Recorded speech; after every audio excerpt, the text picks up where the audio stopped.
Set.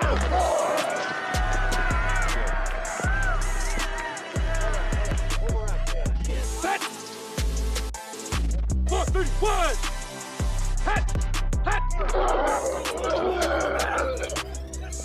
Hey, what's up, everybody? Welcome to the Sunday Morning Quarterback. We are a podcast of three pastors who love ministry, leadership, and sports. The gang is back together. Adam, you are out of the sick house. How you feeling, sir? I feel 80%, but I'm here. 80% of me is enough. 80%. He's riding high, Dad, because his Liberty Flames are on the top 25 college football. Dad, I know you're riding high off to that Dallas win yesterday. How you doing in the Music City?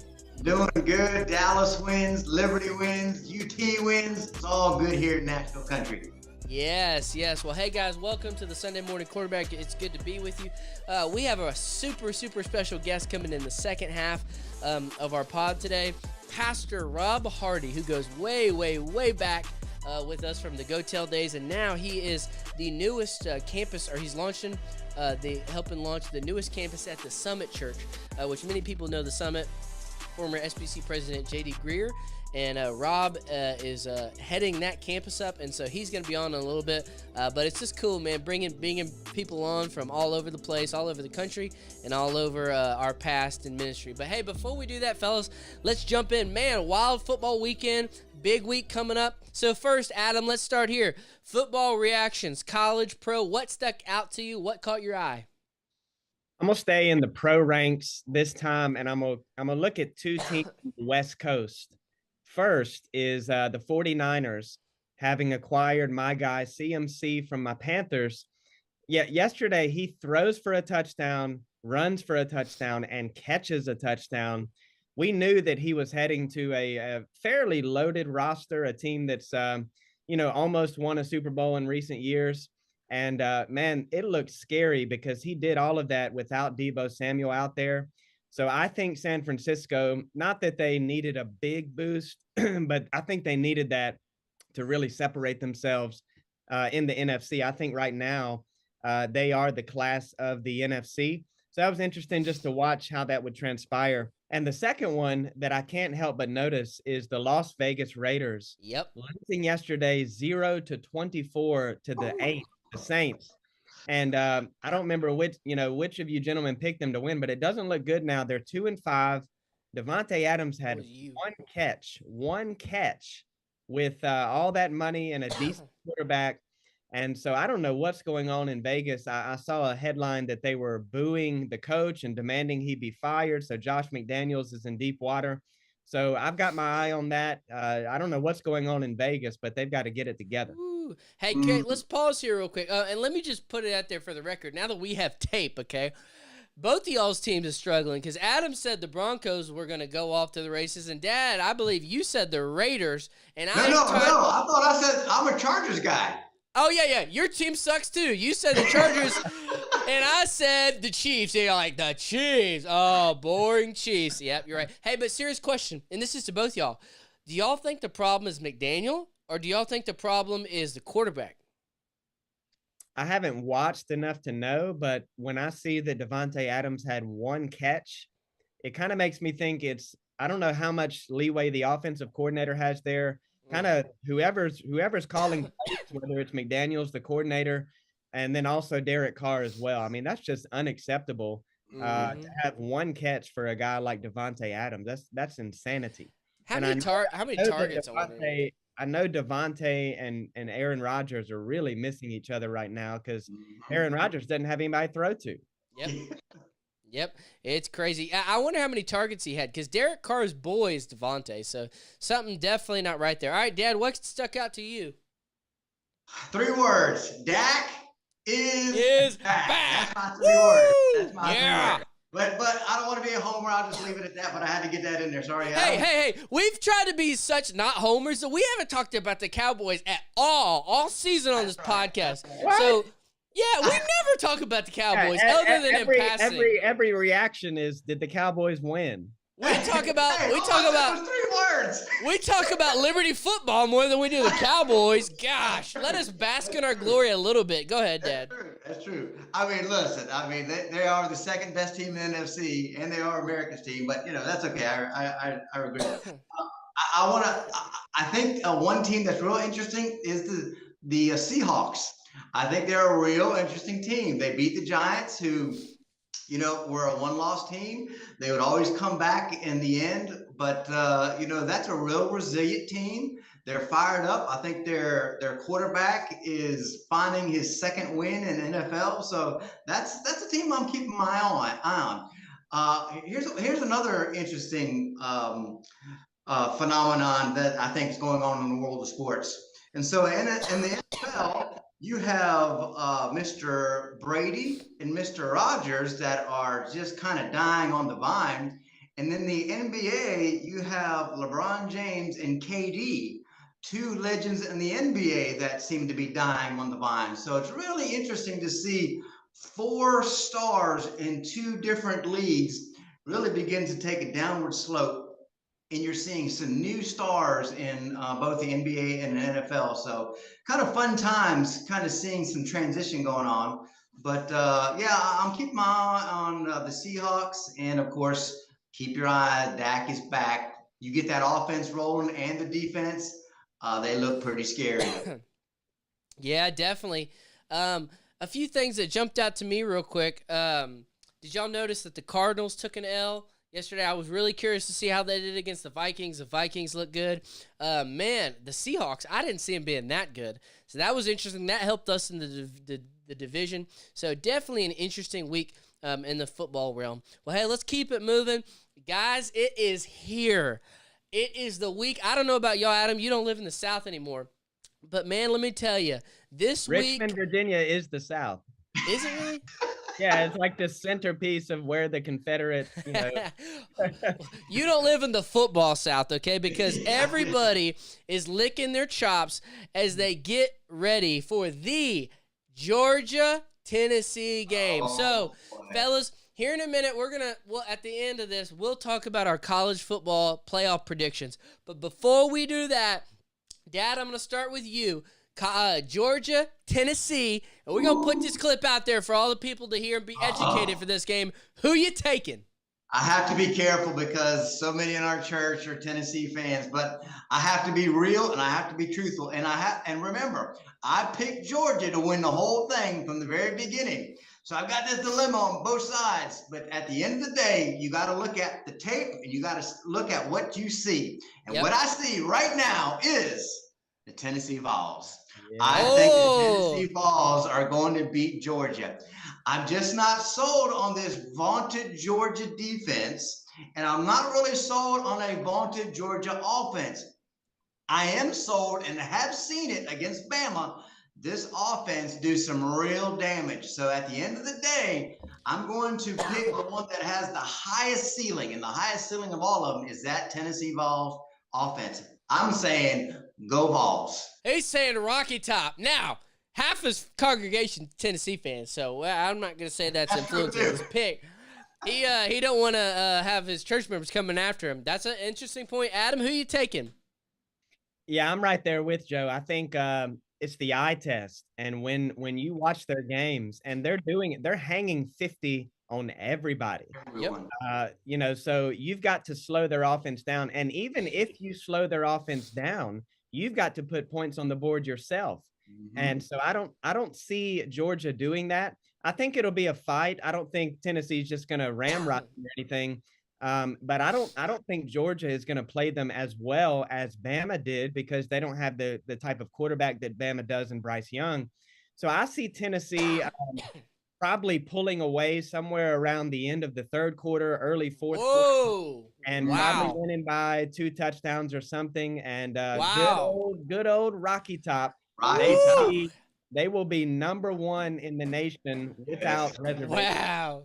Yes. Hey, let me tell you, my church of Georgia fans is rolling in their grave right now hearing you say that. Oh, my gosh. Okay, right, so let's hear you. So let's hear who you thinking, big boy? Whoa. Oh, I got both. I got Tennessee and Georgia fans, but I give a little truth serum to the Georgia because I've been paying attention. Now, you live in Georgia, though, right? I'm about to give it to you. The unbiased opinion. Georgia has 2 really good tight ends. Last year, whatever it is. That's what's going to win the game. 2 tight ends. Adam, they got 2 tight ends. That's it, man. It's over. No. Forget our Heisman Trophy candidate. No. Let me finish. Hey, let me finish. This is like Stephen A, baby. I got to roll it up for you because I'm picking Tennessee to win. I'm picking Tennessee to win. But Georgia has 2 really, really good tight ends. Now, Stetson Bennett against Missouri. They couldn't protect him up front. They got whipped up front. Now, Tennessee's defense, everybody was saying they were subpar. Then they shut Kentucky down. So the question is, who wins on the front line? Okay, that's on Georgia's side. So for Georgia to have a shot, I don't think they're going to get blown out. But Stet's got to play real high, and they got to use the tight ends, okay? On Tennessee's side, they need to test them corners right out the gate. If you watch Tennessee, Alabama, they were throwing at the corners. They had them way out. Hendon Hooker, you want to be a first-round draft pick? Here you go, baby. Show us what you got. And so I don't think they're going to I don't think Georgia can keep up with Tennessee. Now, all the Georgia fans are like, we're going to show up. We're going to show up. Well, we're going to see how good your defense is. And so it's going to come down to Hooker and his arm. I think if you try and run the ball on him, I think Georgia can neutralize that. I don't think, Pickens, have y'all seen Pickens, Georgia's receiver from last year at the Steelers, tearing it up? I don't think they have a Pickens this year. Their tight ends are going to have 10 catches. And that's the question. Can Georgia keep up? And can Georgia slow that offensive down? I say no. I say it'll be 30. I say 36-34 is what I say. I think they can get that many points, but it'll be an interesting. And here's another thing. The game's in Athens. The Alabama game was in Knoxville. So Tennessee doesn't always play a clean game, but they pretty much played perfect against Alabama. So we're all riding with Rocky Top. Hey, and maybe if Tennessee wins, we'll play Rocky Top on our show next week as our theme music as we end. And we are not Tennessee fans by any stretch of the imagination. But we're riding with you. All right, my wife would like that. She would approve. She would like that. Basically, when Adams Carolina didn't do it good, he just jumps on the Tennessee bandwagon. No, it's just they're not a football school. They're not a football school. But hey, Liberty might beat a bunch of them teams right now. Who's not a football school? Where is Carolina ranked right now? 15th.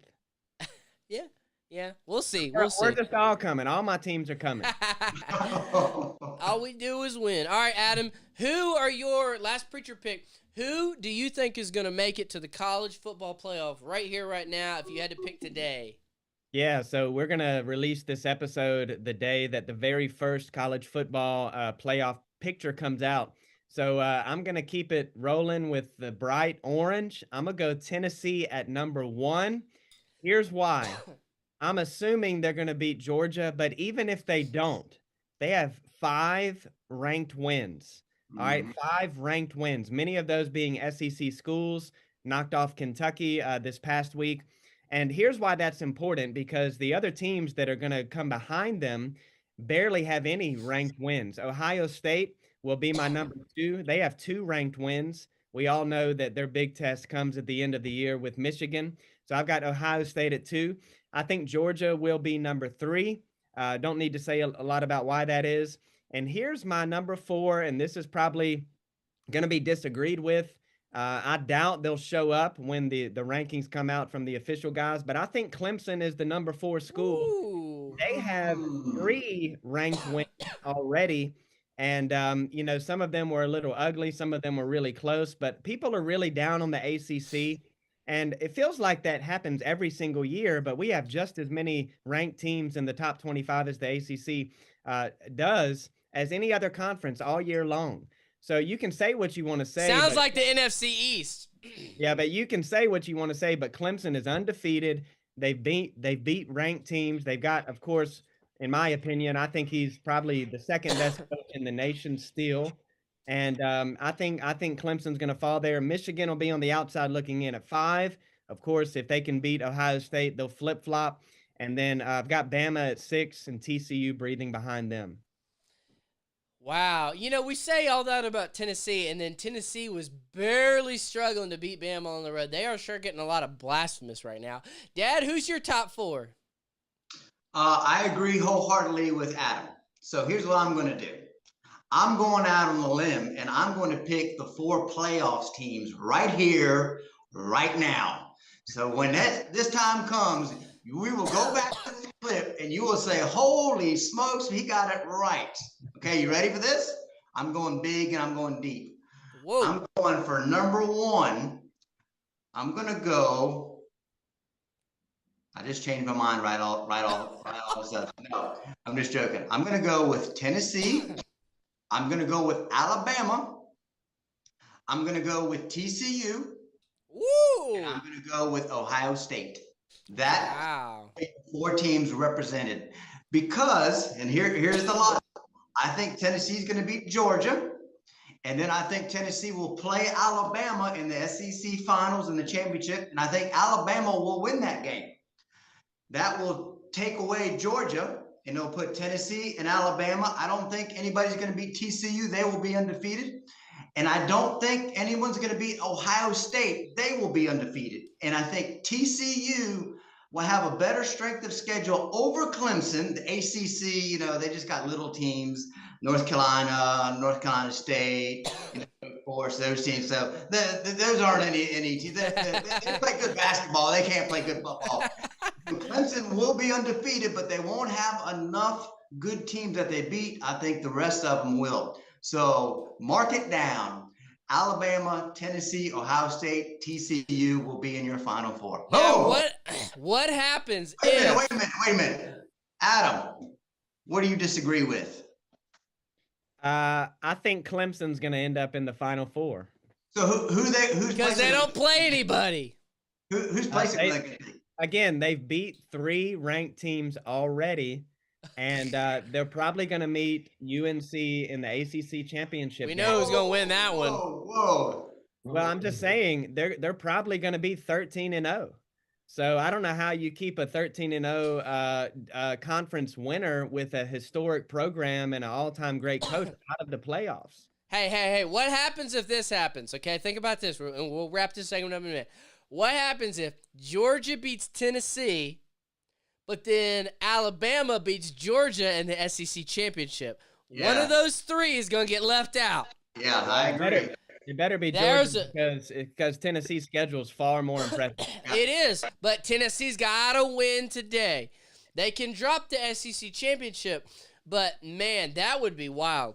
I tell you what, if there was ever a time that we needed more teams in the playoff, it's this year. There's a lot of good teams out there. And there's always that chance that they could say, Alabama, Georgia, Tennessee, Ohio State, and Clemson get left on the back burner. So, who knows? Well, Adam's right. I do not see them losing. And so if they make it in, I'm not going to be surprised at all. It's just so tough with Alabama, Georgia, and Tennessee. Between those 3, anything can happen. They can beat each other on any given day. But, when you got Clemson there, they don't really they're not playing too many tough teams. Hey. They're 13-0. They should get in. Dad, you want to see something funny? Adam, today, Liberty versus Carolina. Who wins? Go. Liberty versus Carolina? You got him, Joseph. You got him. You got him. I think Carolina would win because of Drake May, who, by the way, is setting records almost every single weekend. He is. I don't know who I would probably cheer for Liberty as the underdog, though. Nice. Very good. Let me say this. If there's any Auburn fans watching or listening, stay away from our head coach. That's right. That's right. Hey, Deion Sanders said he's on the market yesterday. Said he will entertain Power 5 schools. So if you're in a Power 5, go get Deion. Well, all right, fellas, that's going to wrap up our segment. Next, we are headed to Ministry and Leadership with Mr. Rob Hardy. All right, everybody, we are back. And, man, I am so excited about this. I didn't tell him this off the air, but, Dad, for those that don't know, we've known Rob Hardy a long time. Our roots go back to Go Tell Camp back in the mid-2000s. And Rob, man, just very gifted. But for those of you that don't know, Dad, would you please enlighten everybody on Rob's nickname? What was Rob called at camp? He was called what? Well, there was two names. I called him Robbie Doolittle. I'm like, Rob, what are you doing? No, just joking. Joseph, give the ultimate name. What The Rob was ultimate known name was, and I shout out Tyler Davis gave it to him. He was Rob the Iceman Hardy. Iceman. Iceman, because he's so cold. All the girls were always following him and all in love with him. And he like, no. And so, no, but just teasing with you. No, Rob, I never told you this, but you had a big impact on me. I was a teenager. And so Rob was a few years older than me. And you gave a good just model of what to kind of look for to follow. I'll kind of get a little, not emote cheesy, whatever. But, man, I roomed with you one year. And I came in, and I was about to come in. And genuinely, you were in there having your prayer time. And it was just you. And it was you. You were on your knees. You were praying, had a whole summer. And that always stuck with me. And so I've always admired your heart for ministry, your heart for family. And so you always, even though you're in a different state now, man, we talk about you all the time. So happy to bring you on the pod. Want to throw a few questions your way. Hey, wait a minute. I have a Rob Hardy one. Go for it. So when Rob first came to GoTel, I think he was probably about 19, 20, Rob, when you first came. And man, he had a nice little crew cut haircut and just so quiet and just, yes, sir, and prim and proper. And I think it was probably 2 years later after serving with us at GoTel, he came in with the hair, the beard, the mustache, the long hair. I'm like, what happened to Rob? He went to college at Liberty and he just, boom. Overnight, man, he turned into the Iceman. He was cold, baby. He started Rob the boy, and 2 years later, he was Rob the man. All changed after that. Yeah, for those of you that don't know Rob's the most humble person. So we're just got a humble brag all over him. So, Rob, I'm going to turn it over to you. 3 questions, and you can take this wherever you want. Tell us about your family. Tell us about your church, where you're planted.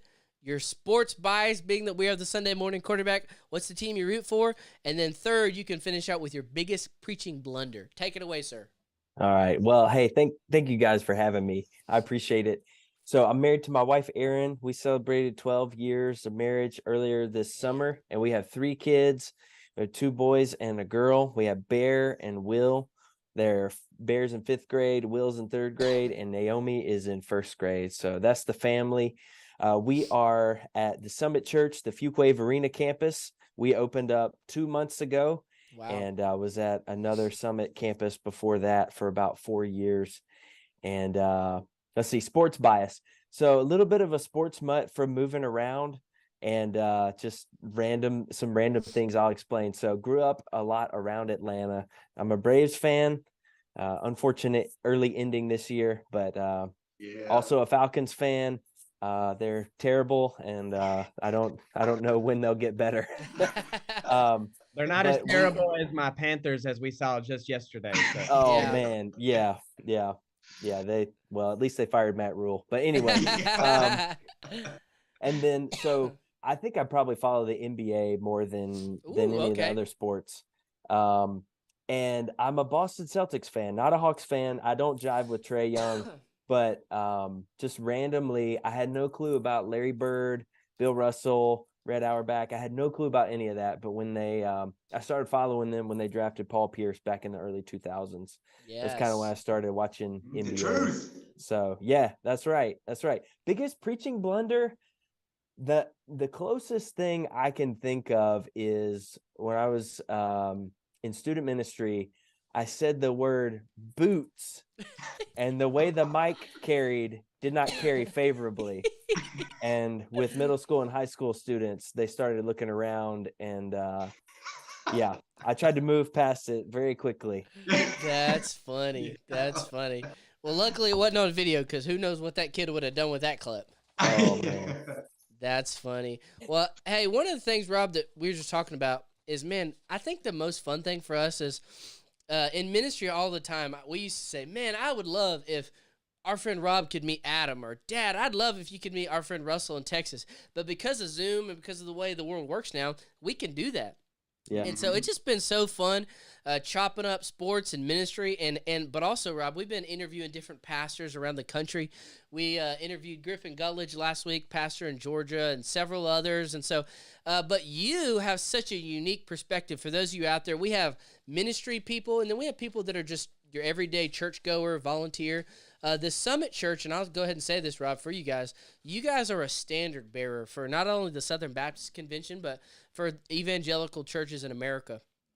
Pastor J.D. Greer, former Southern Baptist president, and just a super successful, healthy church. Y'all wear the mantra of like the most sending church, planting churches. And so for us here at the beginning of our conversation, we'll have two questions. But Rob, the first question I wanted to ask is, would you just kind of take us behind the curtain, and what would you say are some of the reasons why Summit Church has been so successful? Yeah, it's an interesting question. So I think a lot of it is because of prayer. So the Summit Church started as Homestead Heights Baptist Church, a mission church of another church in Durham, by a man named Sam James, who's in his 90s, and he and his wife were supposed to go overseas to Vietnam, and they got delayed. I think it was because of a health reason, or something like that. They had to stay stateside for another year, and during that time, they planted this Homestead Heights Baptist Church, and then he preached opening Sunday and then left the next week to go to Vietnam. Wow. So sending and missions are very much in our DNA as a church from before the church ever started. And then Pastor JD came in 2001, but during that time there was an interim pastor. There was the pastor before JD. I believe he had a marital affair, really rocked the church. But after he was removed, there was an interim pastor named Dr. Keith Idle, who was at Southeastern Seminary at the time, and really helped stir the church's heart for missions during that time, and also increased some people when they were dealing with these challenging situations and where do we go as a church and just real difficulties. They would, instead of meeting up to, the meeting after the meeting or the meeting before the meeting, it was the prayer meeting. They would get together at people's homes and pray.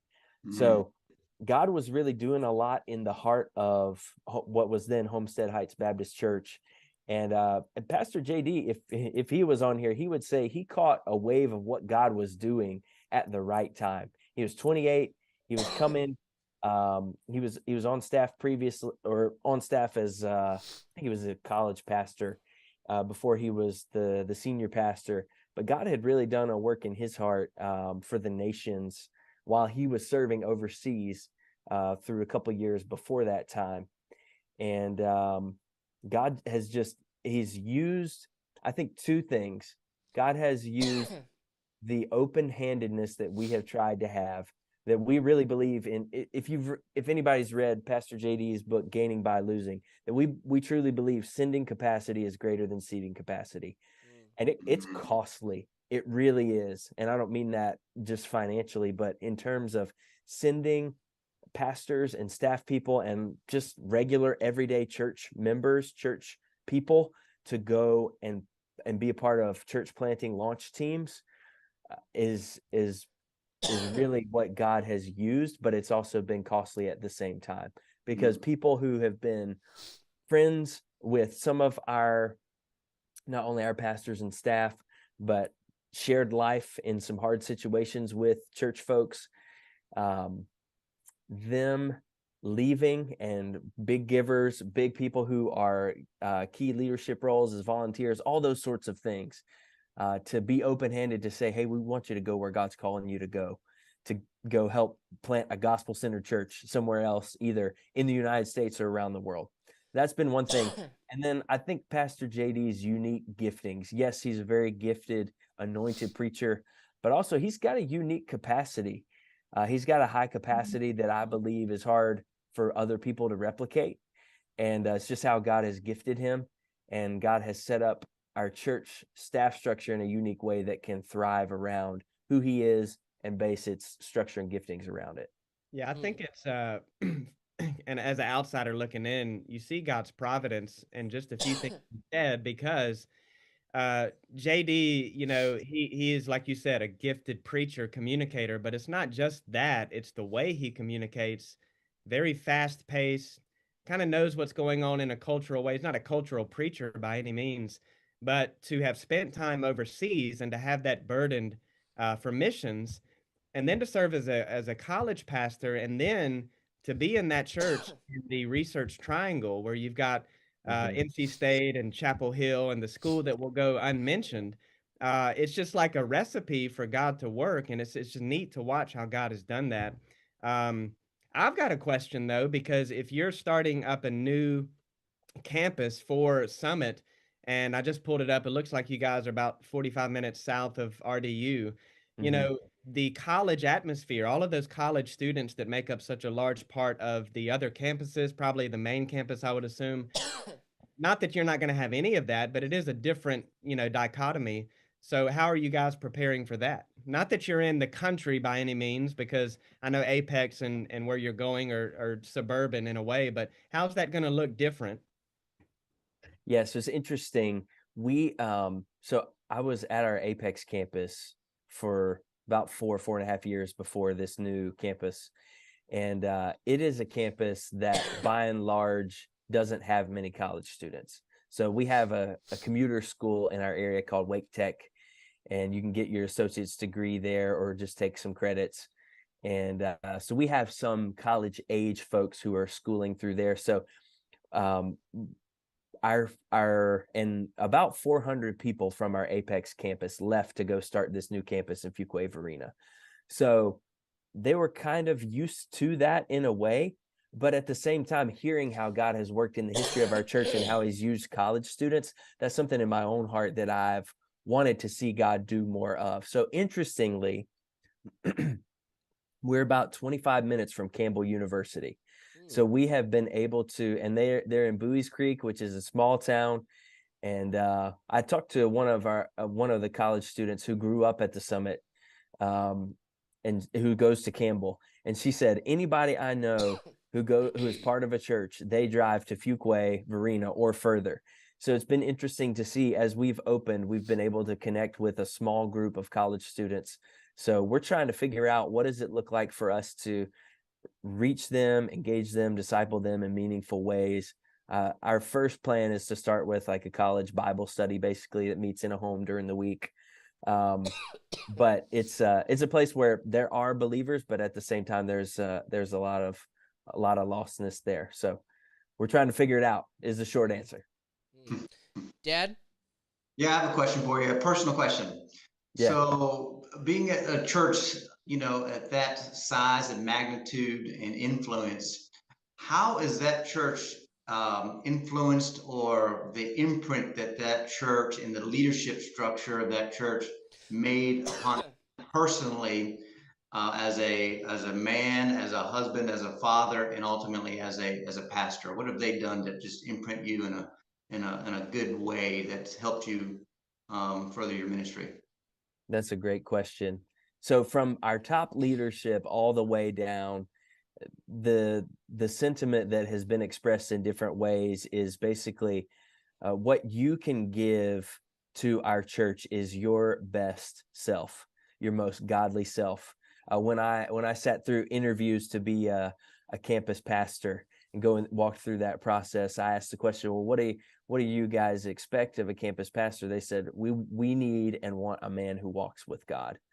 So spiritual vitality and fervency is something that is not just something that's talked about. It's something that is encouraged and challenged and expected.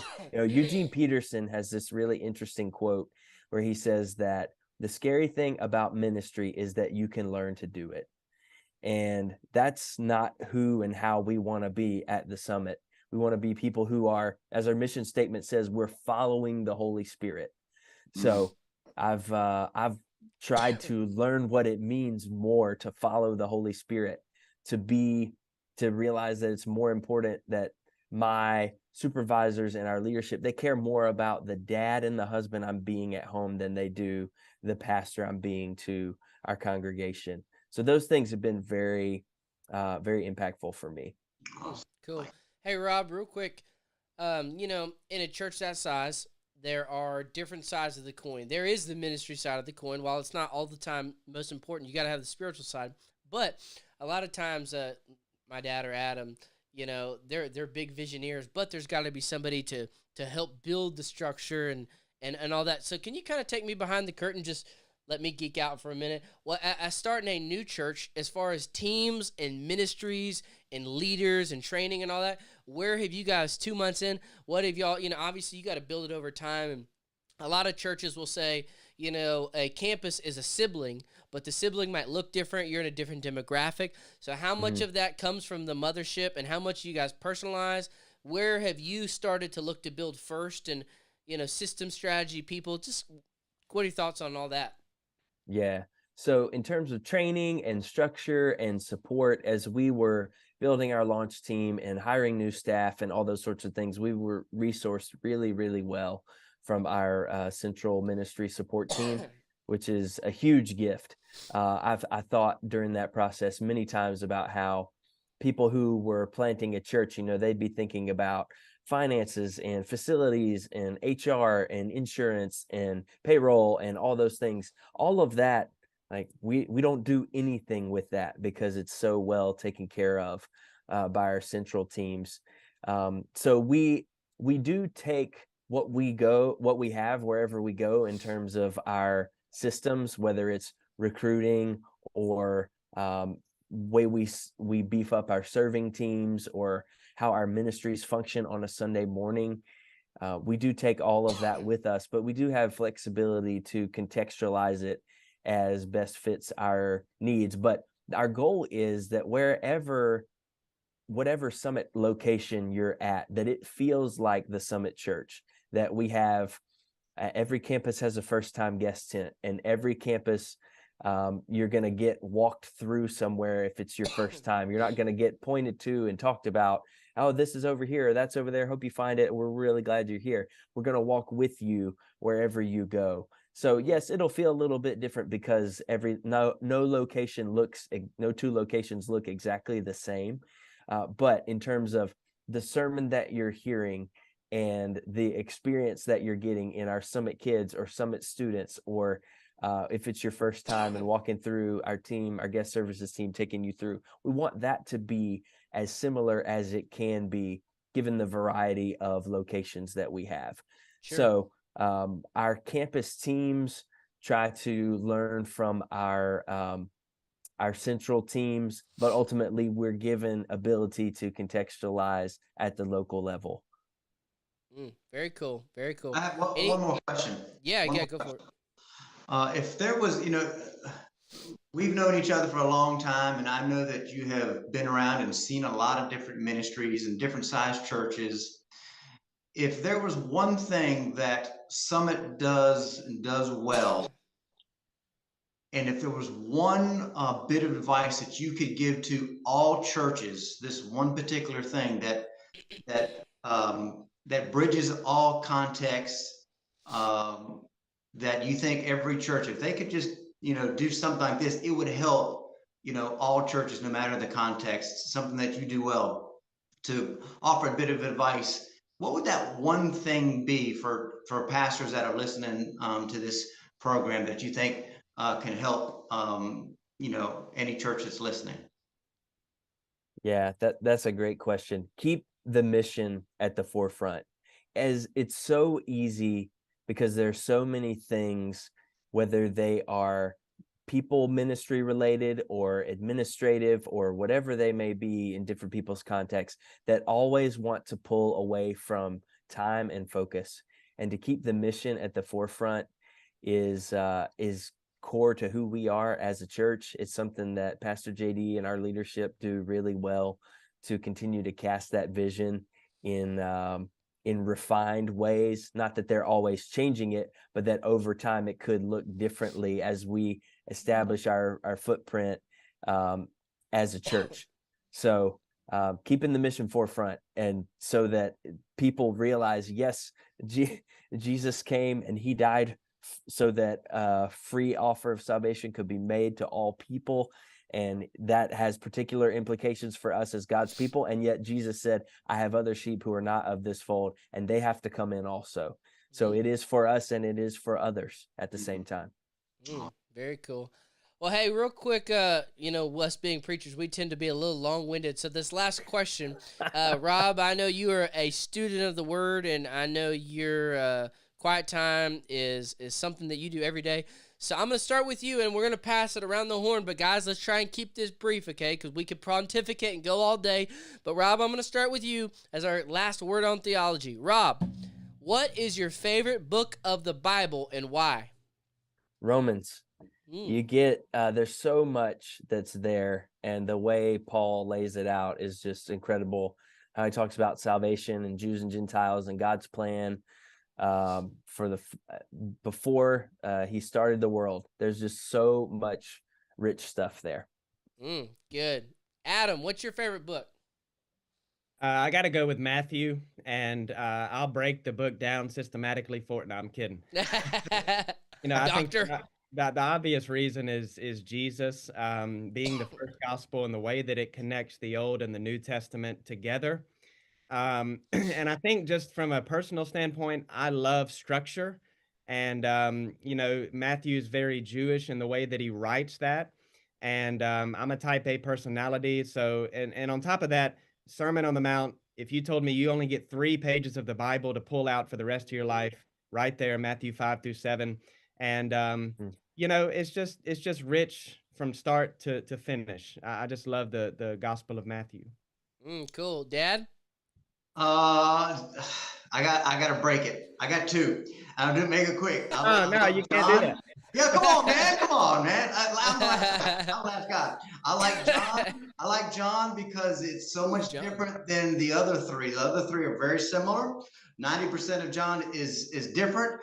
I like John because in the book of John, it elaborates on moments, Jesus and Nicodemus, and it just doesn't say it in 2 or 3 verses. It elaborates. It also elaborates in the book of John conversations. I really love to watch the details of the conversations and the moments that Jesus has with particular people. And so that's done in the book of John. And one last thing for the book of John is it was written about 40 years after the other 3. So it's a whole different context to people. They were dealing with different things within the church. So it kind of gives me, gives the reader a picture of what was going on, in the church, 40, 50 years later. And we know 40, 50 years later, in our context, seems like it's 2 separate, type of churches and environments. Even back then it was. And so 50 years today is a big difference. 50 years there was a big difference. So I kind of like to see that. And of course, I'll just throw out, I like Philippians. I love Philippians. It made a drastic impact on my life. And I've still not gotten over, nor have I learned everything that Philippians 4:13 means. I'm still learning because Paul says, I have learned. And I can do. He didn't say we, he didn't say you guys. He said, I can do all things through Christ who strengthens me, because he had learned, particularly Philippians chapter 4, 1-12 is a litany of information of why he was able to say Philippians 4:13. And so that's something that I'm still learning and growing even within that book. So John and Philippians. I got 2. Sorry. Long-winded, baby. Long-winded preacher. I'm with Adam. I got to go Matthew. Man, Matthew 5-7. So many times to just go back to it. There's so much good meat and so applicational. That's what I do. Next time we'll do a gospel and an epistle for all you Bible nerds out there. But anyway, hey, Rob, thanks for coming on with us, man. Everybody, it is great to see you. Have a great week. Rob, be blessed. See you later.